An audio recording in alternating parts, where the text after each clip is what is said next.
For topic two, we're going to look at calculating present value for an annuity. Okay, so we already know that an annuity gives us kind of a realistic way to plan for the future. Okay, like I've said in the previous video, we don't always have tens of thousands of dollars to invest today to meet some financial goal in the future. However, we can frequently come up with much smaller deposits that we make consistently throughout a specific time period to meet a future goal.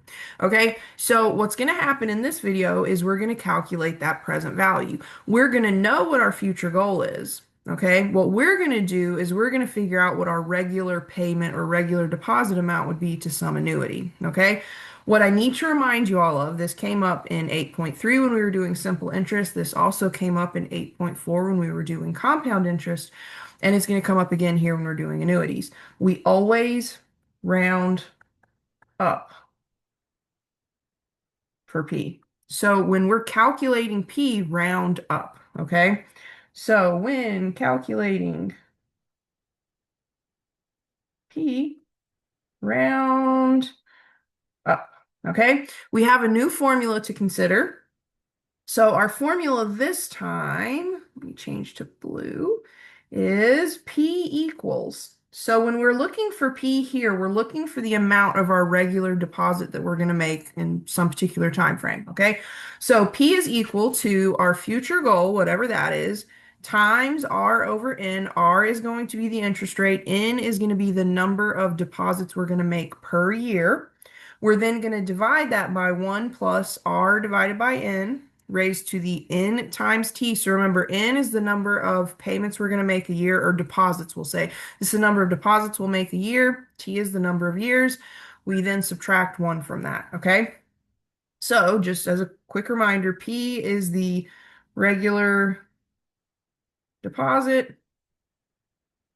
A is the future value of the annuity. And remember, when you're talking about the value of an annuity, it's the entirety of that account. So it's all of the deposits you make plus any interest that you accumulate over time. R is the interest rate. T equals the number of years. And generally, when we're dealing with an annuity, we're planning for the future. So T is usually going to be a somewhat higher number. And then N is the number of deposits per year. Okay, so let's look at an example. Example 3 here say parents of a baby are in a financial position to begin saving for the child's college education. They plan to have $100,000 in a college fund in 18 years by making regular end of the month deposits in an annuity that pays 4.5% compounded monthly. Okay, so some really important pieces of information here. First, we know what our future goal is. We need this annuity to have a value of at least $100,000 in 18 years. Okay. They're going to have the baby now. They want to start planning for its college. So for 18 years, they're going to make regular end of the month deposits. So this tells me that we're going to make monthly deposits. This tells me what N is going to be. So at this point, we know what A is. We know what T is, we know what N is, and if we keep reading, we see that our interest rate is 4.5%. So that tells me what R is, okay? What we have to do is we have to figure out what that deposit amount is going to be. We know we want 100,000. We want to make monthly deposits. We just need to know what that monthly deposit is going to be, and we cannot forget that we have to round up, okay? So let's go ahead and see what we have to do here for part A. So part A says how much should they deposit each month, and it says round to the next dollar. So in this case, we're going to go to the nearest, not to the nearest, but we're going to go up to the next dollar. So let's fill in our formula. We know that P is equal to, well, A, we know is 100,000. All right, R is 4.5%, so 0.045. N is 12 because they're going to make monthly payments, and then T is 18. They're going to do this for 18 years until they send this kid off to college. All right. So let's see. We get A, which is 100,000. We're going to multiply that by R divided by N, so 0.045 divided by 12. We're going to divide that by brackets and then parentheses. 1 plus 0.045 divided by 12 raised to the 12 times 18 power, and then we're going to subtract 1 from that whole thing. So for our denominator, 1 plus r divided by n, r being 0.045, n being 12, we raise that to the 12 times t power, so 12 times 18, and then we subtract 1 from the whole thing. So let's go to the calculator, and I'll try to show you this on the calculator and on Desmos, okay? So let's see. Let's go to the calculator first. All right, so in the calculator, remember, I like to pull up the fraction template. So I go alpha y equals, and then I choose option 1. In the numerator, remember, we have a times, in parentheses, r over n, so 100,000 times, in parentheses, r, which is 0.045, divided by n, which is 12. In the denominator, we have brackets and then immediately start parentheses. And I have 1 plus r over n in parentheses, so 0.045, so 1 plus 0.045 divided by 12. End the parentheses, then we need to put in our exponent. And remember, the button above division does the caret. And we wanted n times t, n being 12, t being 18. So n times t. And then we want to subtract 1 from the whole denominator, so come down. So hit the right arrow. So come down from the exponent, subtract 1, end your parentheses, and hit enter. And remember, in this case, we always round up, and in this case, we're going to round up to the next dollar, okay? So hit enter, and we're going to go. Now, if we rounded mathematically to the nearest dollar, we would get $301. But in this particular case, we're going to go $302. So $302 is the value in this annuity. We're rounding up so that we can make sure we achieve the goal that we had, okay? And I'll show you in just a bit what would happen if we didn't round up, if we only did the $301 versus the 302. I'll show you that we wouldn't quite meet our goal. But for now, let's do this on Desmos, okay? So let me see here. Actually, I can use that same screen. All right, so Desmos, all right? So remember, Desmos, for me, I always find it to be a little clunky getting the original fraction. So I'll type in 100,000. Is that 100? I need one more zero. 100,000, and then parentheses, we had r divided by n, so 0.045 divided by 12. And then I want to make a whole fraction. So that's my numerator. So hit the little slash for division, and then it'll pull up the fraction where you have your denominator. So now let's see, what was it? Brackets, parentheses, and in parentheses we have 1 plus r over n, so 0.045 divided by 12. And I want to do hold down the shift button and then type in 6 to get the caret.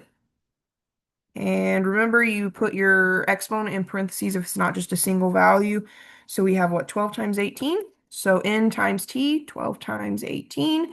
End your parentheses, we need to subtract 1 from the whole denominator, so come down from the exponent, minus 1, end your parentheses, and you can hit enter, it'll go ahead and put you down to the next line, but it should automatically show you your answer right here. And we get the exact same thing. So 301.32, blah, blah, blah. Now remember, we round up with P no matter what. So we're going to round this up to the next dollar because this one, the direction specifically said round to the next dollar. So we're going to round $302. All right, let's go back to the worksheet.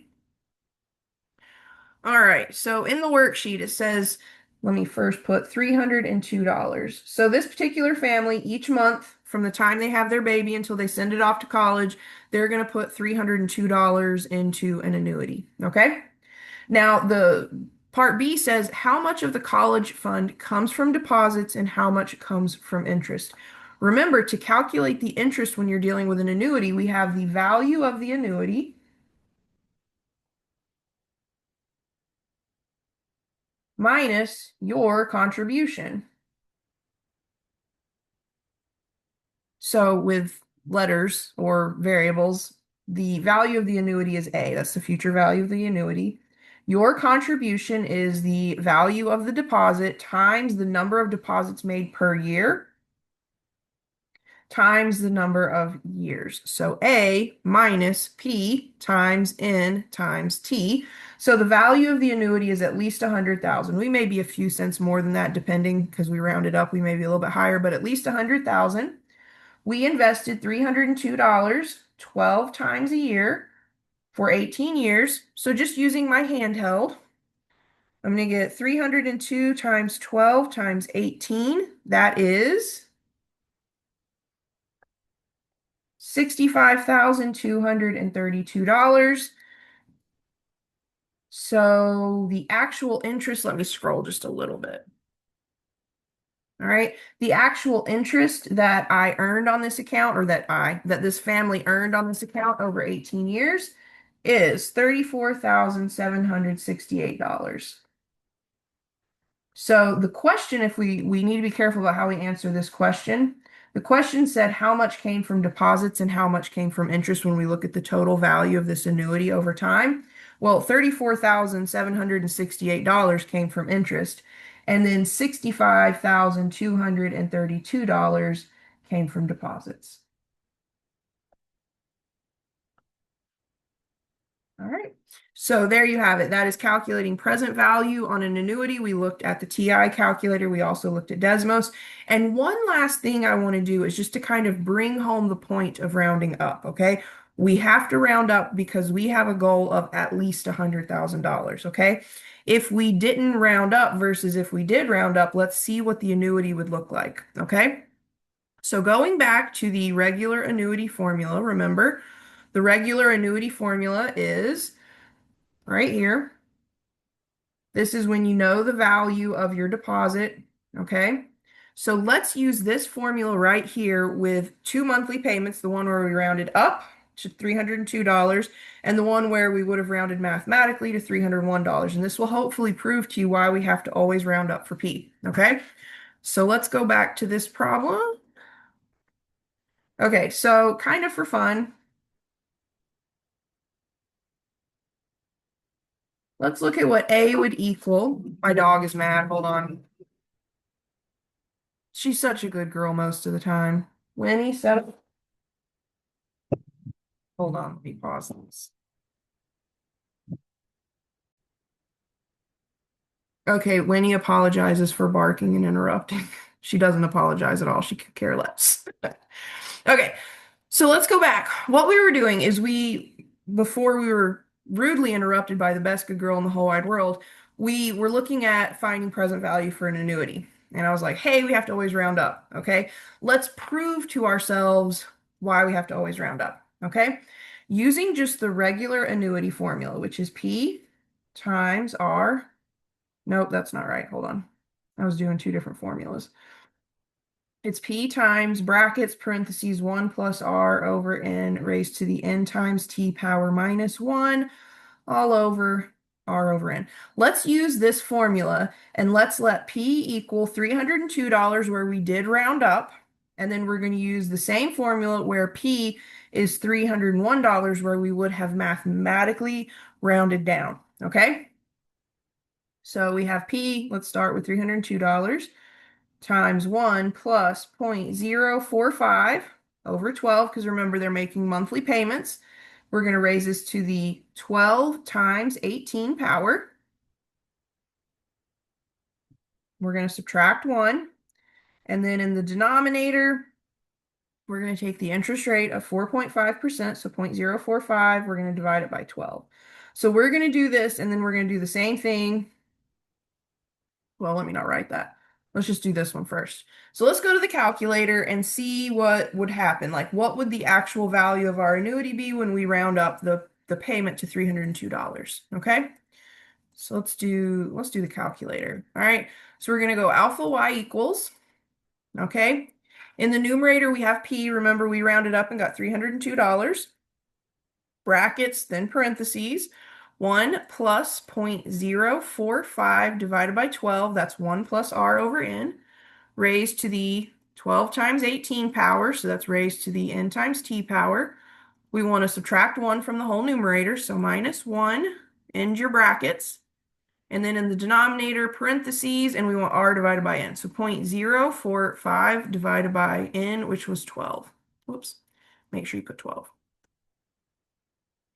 And in this case, if we round up to $302, we get $100,224.14. So by rounding up, they're going to more than meet their goal. This family that was saving for college for their kid, they're going to more than meet their goal. We have to have at least $100,000, okay?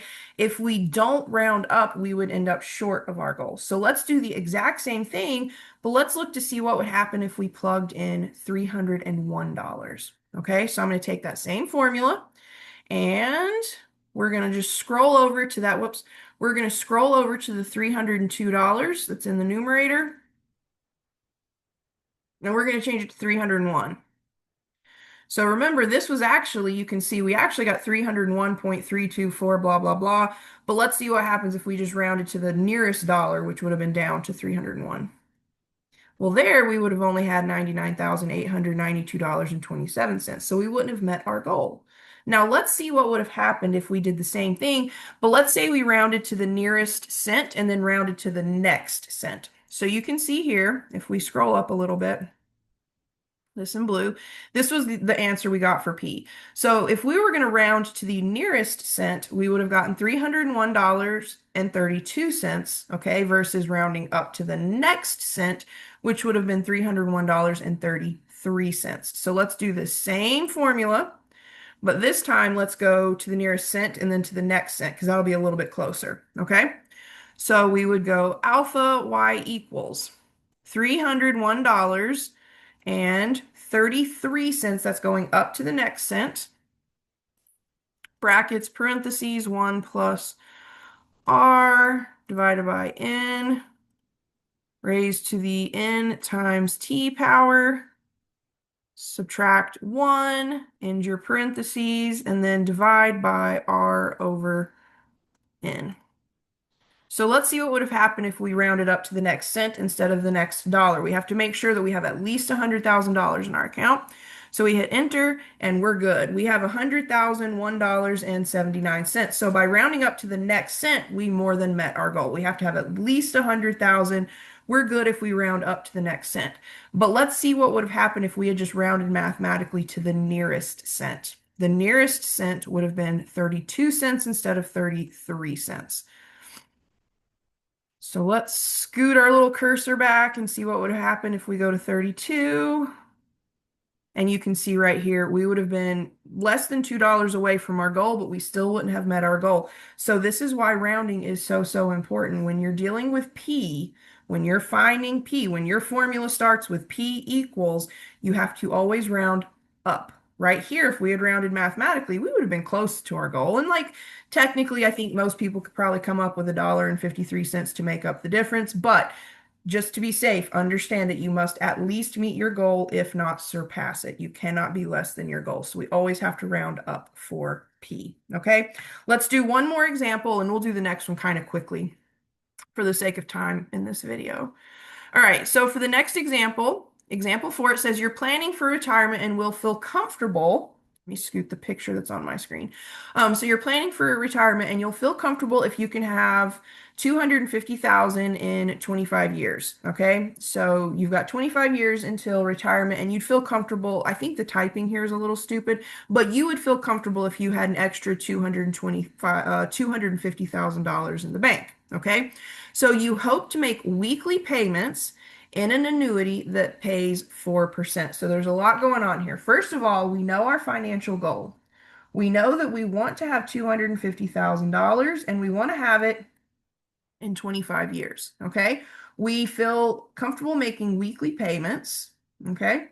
And we found an annuity that pays 4%. I do want to be really honest. You're probably not going to find an annuity that pays 4%. Interest rates on savings plans like this tend to be lower. Okay. But just whatever, FYI, okay?